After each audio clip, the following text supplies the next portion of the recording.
अच्छा, मुंबई आने से पहले कौन से ऐसे 3 मोमेंट हैं जो आप याद करती हैं? मैंने जैसा कि कहा कि मैं कभी फेलियर से कभी नहीं डरती हूँ मैं, बल्कि आई फील क्या फ़र्क पड़ गया, कोई हारेगा तो ही ना कोई जीतेगा, और वो डेफिनेटली बेहतर होंगे इसीलिए जीते हैं, और आप में कुछ ना कुछ रह गया होगा या आपको कुछ सीखना है तो आप फेल हो गए।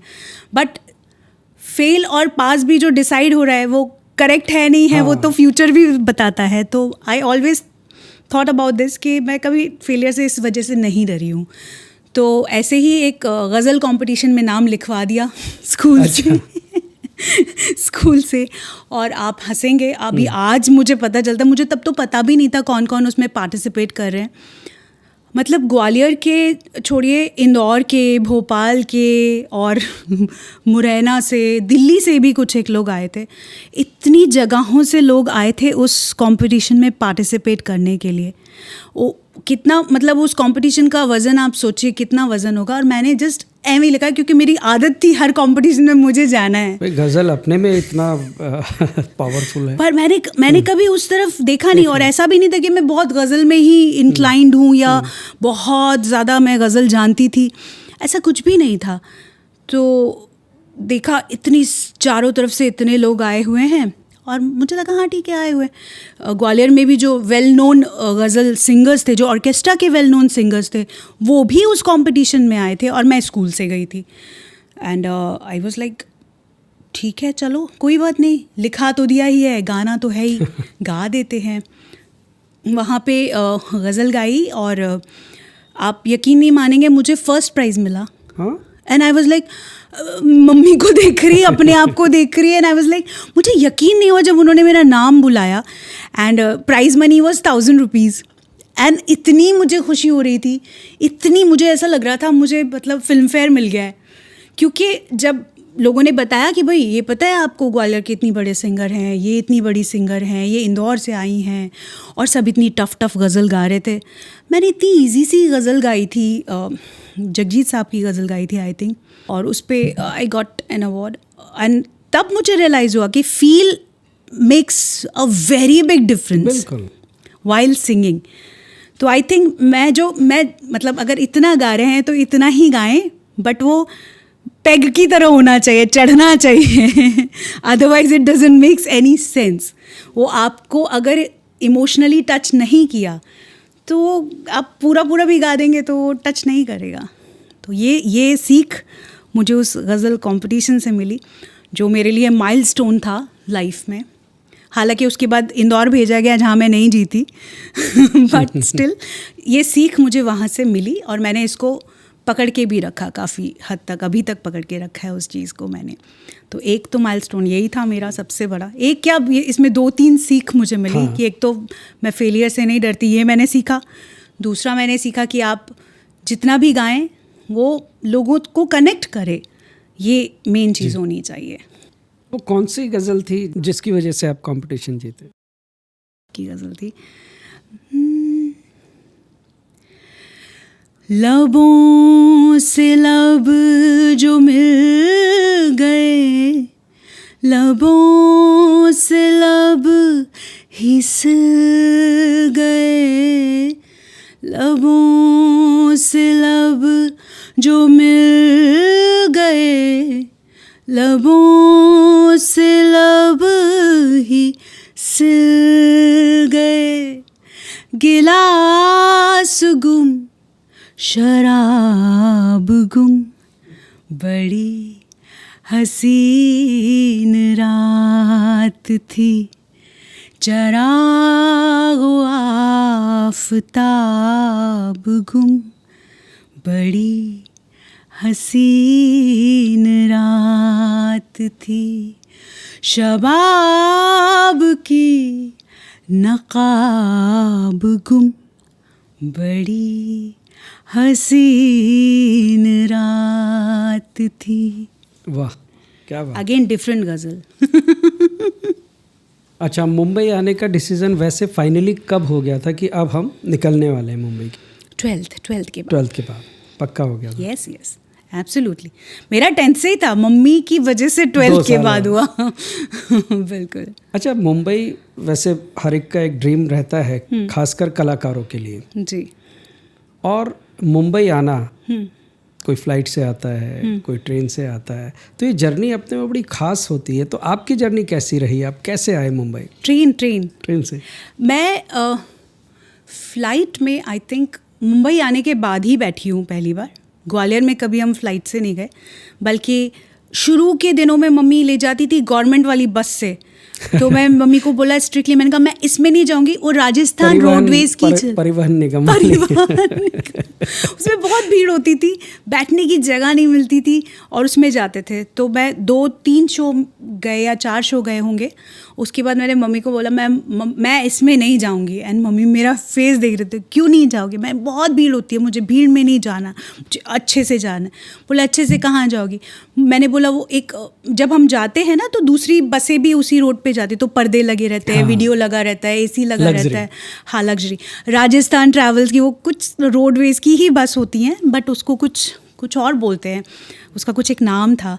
मैंने कहा मुझे उसमें जाना है, वो जो वीडियो डेकर या ऐसा कुछ बोलते हैं, पता नहीं, कुछ तो डेकर होती है वो। उसमें सिंगल सीट होती है, आप अच्छे से बैठ सकते हो, रिक्लाइन कर सकते हो, टीवी देखते हुए मज़े से जाओ। एंड उसके बाद हमेशा मम्मी मुझे उन्हीं बसेस में ले गई। ट्रेन में भी मम्मी पहले शुरू में चालू डब्बा पकड़ा और हम लोग चले जाते थे शो में, बट मेरी डिमांड पे फिर हम लोग एसी में जाते थे और पेनल्टी भर के फिर जाते थे। बट मम्मी जान गए थे कि ये नहीं जाने वाली ज़िद्दी। ऐसे ही हम लोग जब मुंबई आए तो ट्रेन से आए थे, स्लीपर क्लास में आए थे हम लोग। एंड जब आ रहे थे, जिस दिन आ रहे थे, मतलब जैसे कल का टिकट है और आज रात को रुकना है, वो घर से इतना मुझे प्यार है, आज भी है ग्वालियर के घर से। उसका फर्श बदल गया, वो बड़ा दुख हुआ मुझे, क्योंकि सीमेंटेड था पहले, अभी वहाँ मार्बल हो गया है। बट वो जो सीमेंटेड था, क्योंकि उस पे शुरू से रहे हैं, बचपन से रहे हैं, उस पे सोते थे। सारे रिश्तेदार आएंगे तो सारे लोग ऐसे गद्दा लगा के लाइन से कूलर के आगे, कूलर पे लड़ाई। So all that, those memories, आप यकीन मानिए मैं बिना चादर के, बिना चटाई के उस फर्श पे लेटी थी रात को। एंड मैं बड़ा किस कर रही थी अपने फर्श को। मैंने कहा ये पता नहीं कब आऊँगी कि नहीं आऊँगी, आई डोंट नो। अच्छे से रहना, मेरी बहुत अच्छी यादें हैं, और कुछ नहीं हुआ तो यहीं आऊँगी। उसको बार बार फर्श से I was talking. Last night मेरा जो ग्वालियर मैंने छोड़ा था। एंड उसके बाद दूसरा दिन हम ट्रेन में बैठ के जब आ रहे थे, बहुत गाने वाने सुन के आ रहे थे। वॉकमैन हुआ करते थे उस वक्त, तो कैसेट लगा के आप सुन सकते हैं, तो वो सुन के चले आ रहे थे। तो कल्याण आया, जैसे ही कल्याण आया सब लोग मराठी में मैं बोला मुंबई आ गया मम्मी चलो मुंबई आ गया। मम्मी बोले मुंबई नहीं आया बेटा, अभी और थोड़ा 2-3 स्टेशन और है या 4 स्टेशन और है, फिर आएगा। अच्छा, जब उतरे हम लोग, आई थिंक दादर पे उतरे थे, एंड इतनी भीड़, उस ज़माने में भी बहुत भीड़ थी दादर पे। उतर के फिर हम डायरेक्ट बैग लेके, मतलब बड़ा सूटकेस था, एक हैंड बैग था, लेके डायरेक्ट वो जो डांस टीचर की बेटी ने मुझे बुलाया, नालंदा बैग लेके सीधा। किसी को जानते ही नहीं थे, कोई रिश्तेदार नहीं, कुछ नहीं, कोई पहचान नहीं। और मम्मी भी बेचारे मेरे भरोसे पे चले आए। मैंने उनको एश्योर कर दिया कि नहीं उससे मेरी बात हो गई है, हम जा रहे हैं। वहाँ पहुँचे, वो क्लास कर रही थी तो बाहर रुकना पड़ा, बैठे रहे। उनको बताया, वो आई क्लास से 5 मिनट के लिए, बोलते ऐसे कैसे आ गए। मैं बोला तुमने तो कहा था जमाना है तुम आ जाना, मैं हूँ, मेरे साथ तुम रह लेना। बोले रह लेना, ऐसे नहीं रह लेना, मुंबई में रहने का बहुत प्रॉब्लम है, और इतना बड़ा बैग ये कहाँ जाएगा। इतना बड़ा बैग था, it was big huge bag. मैं तो क्या बोलूँ पता नहीं, मम्मी मेरा फेस देखे, मैं मम्मी का और उसका फेस देखूँ।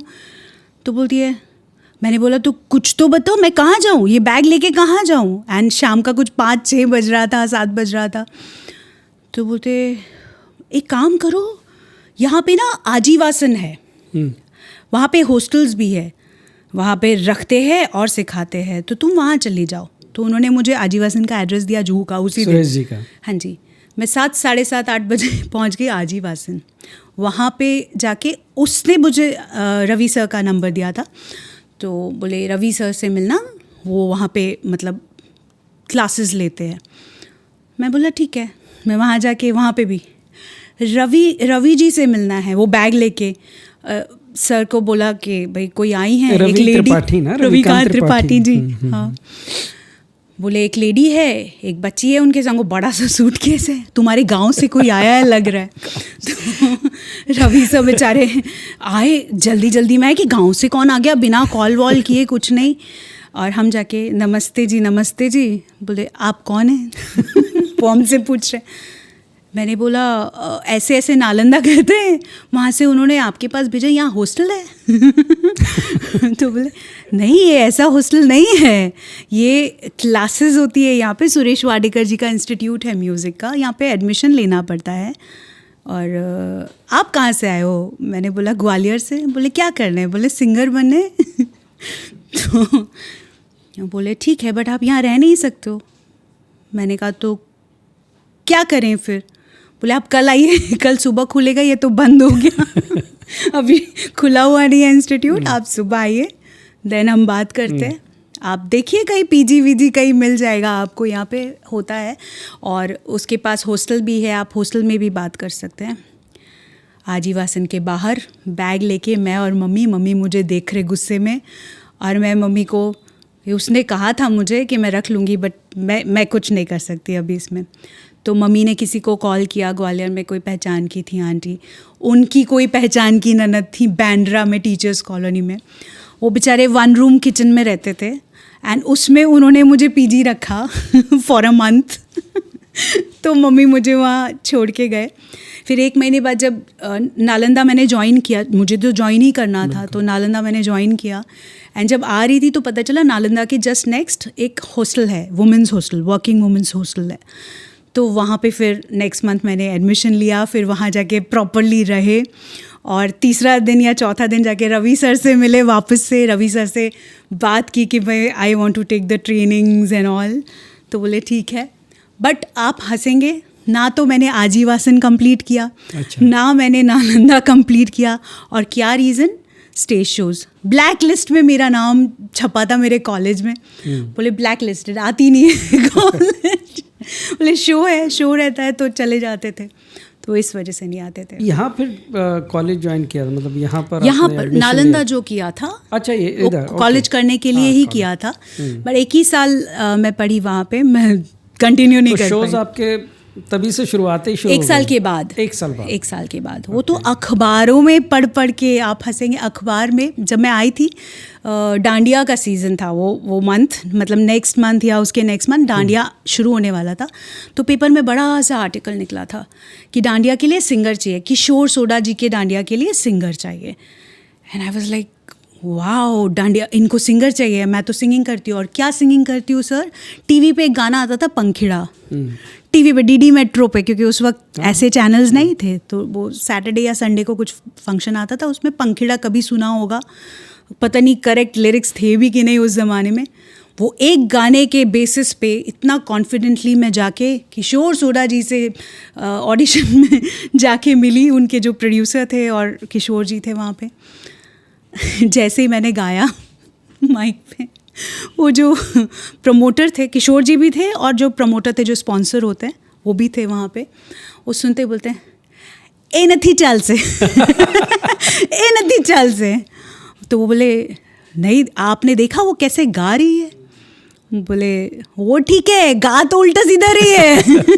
और बोले कुछ और आता है? मैंने बोला नहीं सर, पर मैं सीख लूँगी, आप मुझे बता देना कॉन्फिडेंटली, मतलब आप मुझे बता देना, आपके लिए मैं ऑडिशन देने आई हूँ, पता धता कुछ है नहीं है, जो गा रही हूँ उसका लिरिक्स प्रॉपर नहीं मुझे मालूम, गुजराती में था, तो मैंने तो टीवी से सुन के लिख लिया था, तो आई वॉज जस्ट सिंगिंग। तो किशोर जी बोले कि एक काम करते हैं, इस लड़की को ना 1 हफ़्ता देते हैं, 1 हफ़्ते बाद इसका फिर से ऑडिशन करेंगे। बोले आप मना मत करो, उसमें कुछ तो बात है। बोले एक बार ट्राई करने दो उसको। बोले आपने उसका कॉन्फिडेंस देखा? बोले the way she is talking, गा तो अच्छा रही है, तो गा तो रही है, उसका लिरिक्स तो करेक्ट किया भी जा सकता है, बट वो गा कितने मज़े में रही है। मतलब मैं इनैक्ट करके गाने की मेरी आदत है, अभी भी आप देख रहे हो इतने हाथ पाँव चल रहे, मेरे गर्दन चल रही है, ये मेरी बचपन से बीमारी है। तो ये वहाँ पे भी थी। तो उन्होंने मुझे एक कैसेट दिया और वो बोले तुम ये प्रिपेयर कर लोगी, अपने आप से लिख लोगी? मैंने बोला हाँ मैं लिख लूँगी, आप मुझे दीजिए। उन्होंने कुछ 20-25 गाने दिए थे उसमें कसट में मुझे, और उसमें से मैंने, हाँ गुजराती, उसमें से मैंने 4 या 5 गाने एकदम बाय हार्ट कर लिए, एकदम याद कर लिए। एंड एक हफ्ते बाद जब ऑडिशन हुआ, दैट स्पॉन्सर वाज शॉक्ड, बोले तुमने याद कैसे किया, तुम्हें लिखवाया किसने? मैंने कहा मैंने खुद से लिखा, और जो करेक्शन था वो किशोर जी से पूछ लिया, मतलब उनको दिखाया मैंने कि ये करेक्ट लिखा है। बोले हाँ ठीक है, जो 1-2 वर्ड थे वो उन्होंने करेक्ट कर दिए। अब जी ऐसे तो शुरुआत हुई शोज़ की। उसके बाद जब शो का पहला दिन, डांडिया का पहला दिन, आप इमेजिन कीजिए, हम जाके खड़े हुए हैं मैदान में, इतना बड़ा ह्यूज मैदान, इतना बढ़िया, कोरस सिंगर्स थे कुछ हमारे साथ, 7-8 कोरस सिंगर्स थे। जावेद अली जी का भी पहला डांडिया था, वही डांडिया, और उसमें हम थे। तो वहाँ जाके परफॉर्मेंस की बातें देखा, सब लोग बंद पड़ा हुआ है, कोई परफॉर्म नहीं कर रहा है, और लोग भी इधर उधर बैठे हुए, कुछ तो आए नहीं है, कुछ जो आए हैं वो नीचे ज़मीन पे बैठे, और रात का 9 बज रहा था। मैं बोला किशोर जी डांडिया शुरू नहीं हुआ।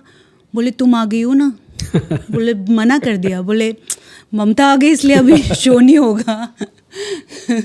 तो जो दूसरे थे, जो सिंगर थे, वो आके बोलते हैं नहीं नहीं, बोले कोर्ट से ऑर्डर आया है 10 बजे के बाद डांडिया नहीं कर सकते। तो सब लोग उसके लिए प्रोटेस्ट कर रहे हैं। तो इट विल टेक टाइम, बोले आज शायद नहीं होगा, कल से होगा मे बी, देखते हैं। तो फिर कुछ आया कि 11 o'clock तक कर सकते हैं समथिंग, या 12 बजे तक। कहाँ था, कौन से? ये कुछ वाशी तरफ, हाँ। तो उसके बाद डांडिया फिर शुरू हुआ नेक्स्ट डे से, मतलब पहला दिन तो डांडिया हुआ ही नहीं। दूसरा दिन से जो शुरू हुआ, तो वही परफॉर्म करके हमने गाना, और वो 5-6 गाने तो जो रट लिए थे। बड़ी सी स्टेज थी, पूरा स्टेज यूज़ करके मैं गाती थी, पूरा इधर से उधर, उधर से इधर। तो that was really good experience for me, बहुत मज़ा आया मुझे, और नया चीज़ था मेरे लिए। सो ऐसे हमारी शोज़ की शुरुआत हुई वहाँ पे। वो कौन सा गाना था जो गुजराती आपने तैयार किया था? 3-4 थे, उसमें से एक जो हिट था, जो मुझे लगता था कि ऑडियंस सबसे ज़्यादा एंजॉय करती है, और मैं भी, वो गाती हूँ मैं। कान्हा ने माखन भावे रे, कान्हा ने मिसरी भावे रे, कान्हा ने माखन भावे रे, कान्हा ने मिसरी भावे रे।